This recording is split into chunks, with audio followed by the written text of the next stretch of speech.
Cause we the two best fighters of our era, you know, still, you know, going strong. Everybody else is, you know, either younger than us or, you know, passed and retired. So why not? You know, I want to challenge myself. The best always looking to fight the best and challenge themselves.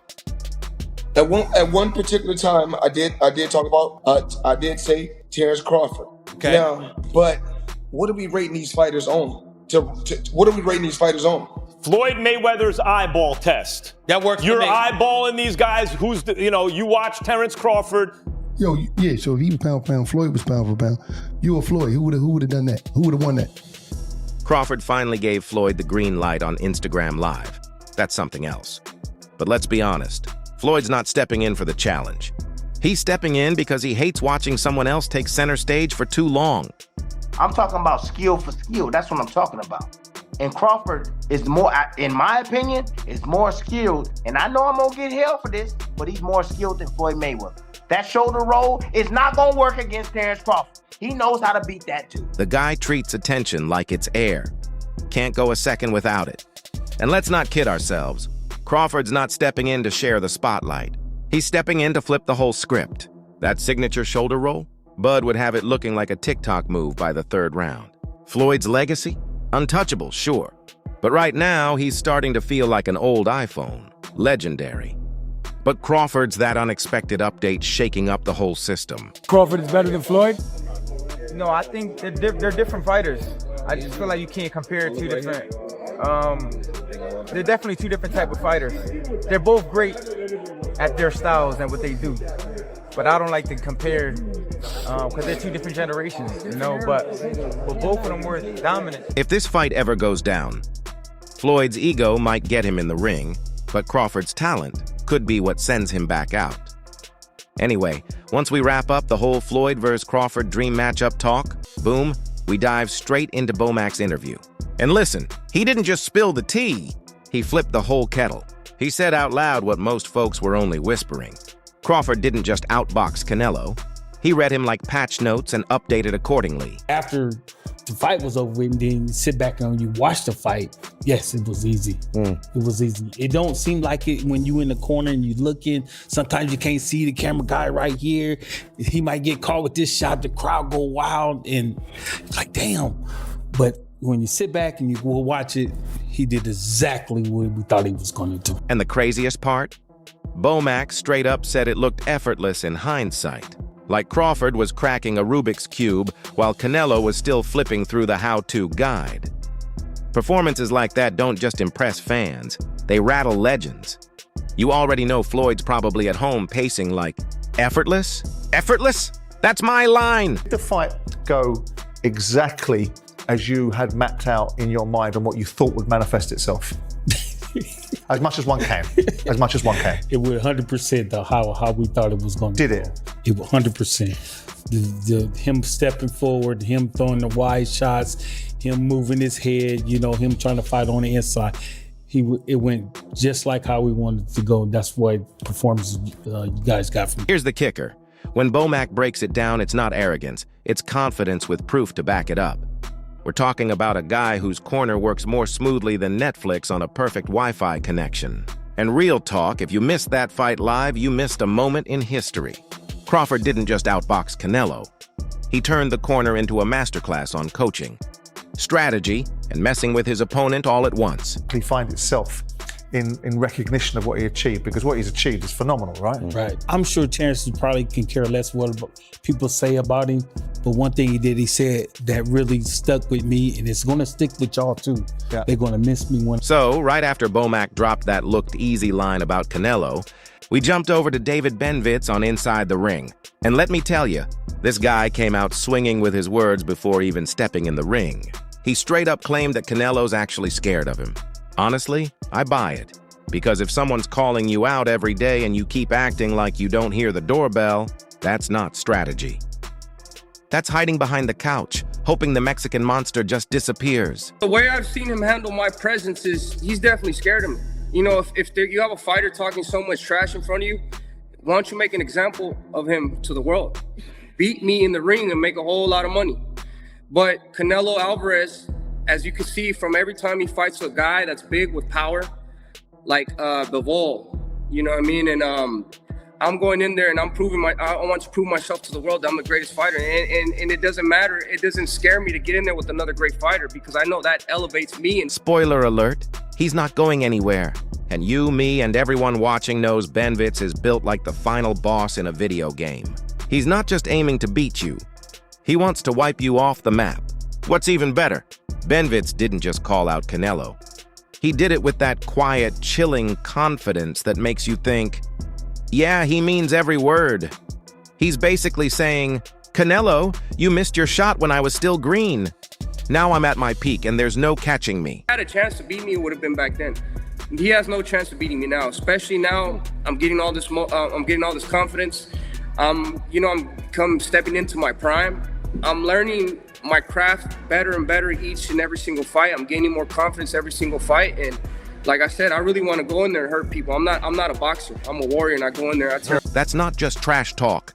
That's basically a eulogy for anyone still buying into the old Canelo mystique. Credit where it's due. Crawford completely dismantled Canelo. But Benavidez is making it crystal clear.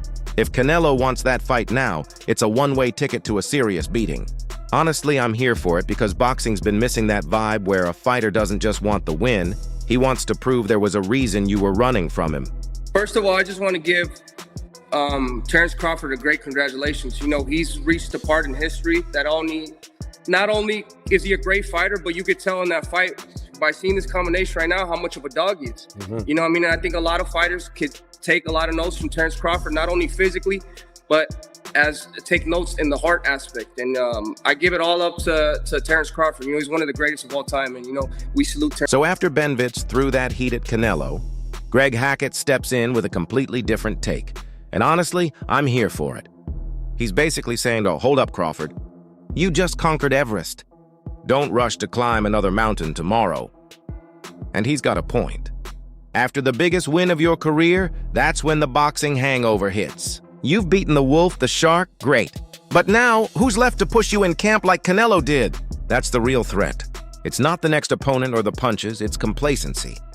And you and I both know that's the silent knockout nobody ever sees coming. The thing is, when you beat a guy like Canelo, it's almost like, who else, like, why would I fight anybody else? The reason I'm saying that, who's gonna put you in that mindset of working just as hard as you work for Canelo? Not saying he's not gonna work, you gonna work, but is you gonna be that obsessed with the next opponent? Because you gotta remember, Canelo is the guy right now in the sport that's supposed to be the man, you know, big bad wolf. You beat him, you the wolf. Now it's like, you know what I mean? Like, all right, well, so I'm gonna fight. And the way Hackett put it, man, that's brutal honesty. He compared it to the morning after a wild night. You're still buzzing, but reality hits harder than a left hook. And he's spot on. Crawford's riding the highest peak of his career right now, but if he jumps into the wrong fight too soon, everything could come tumbling down. This isn't disrespect. It's respect because Hackett knows just how good Bud really is.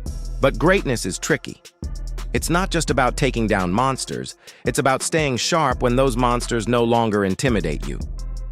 If Crawford slips up, that boxing hangover could hit harder than any punch he's ever faced. It's your fight where you really had to get ready, so it was like, he put it all in on this one. So now how people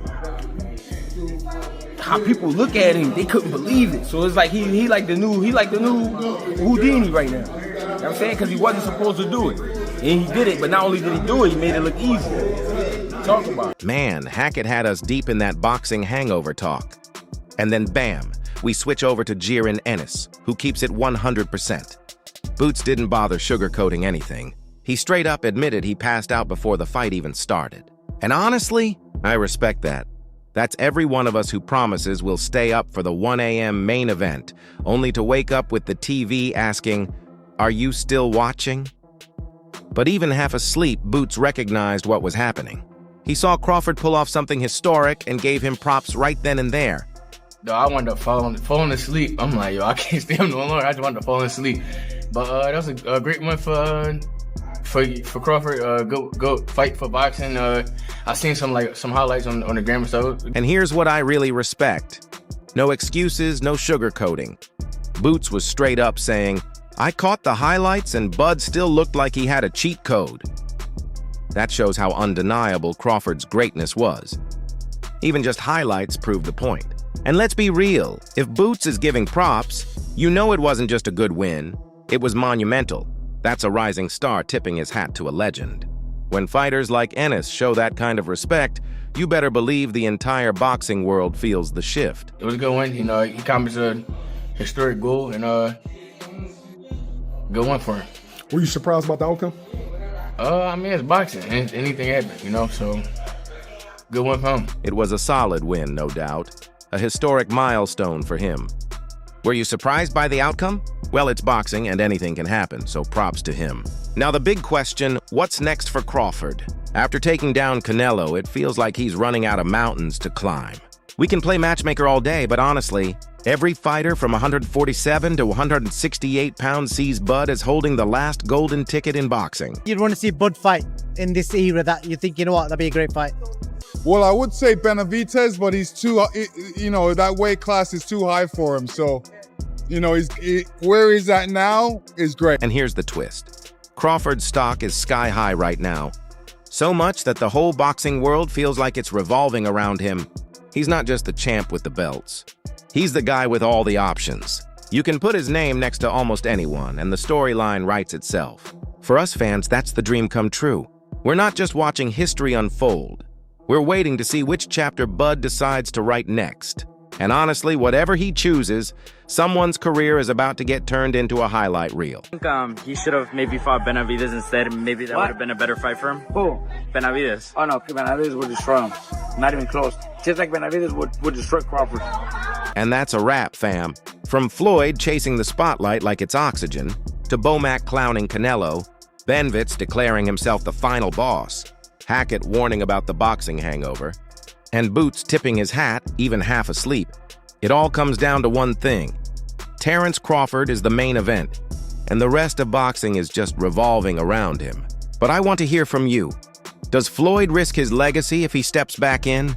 Will Bud go after Benavidez next? Or should he just walk away as the man who dethroned Canelo and shook up the sport? Drop your thoughts in the comments. Let's get the debate going. And hey, don't forget to like, share, and subscribe because we're not just watching history, we're making it.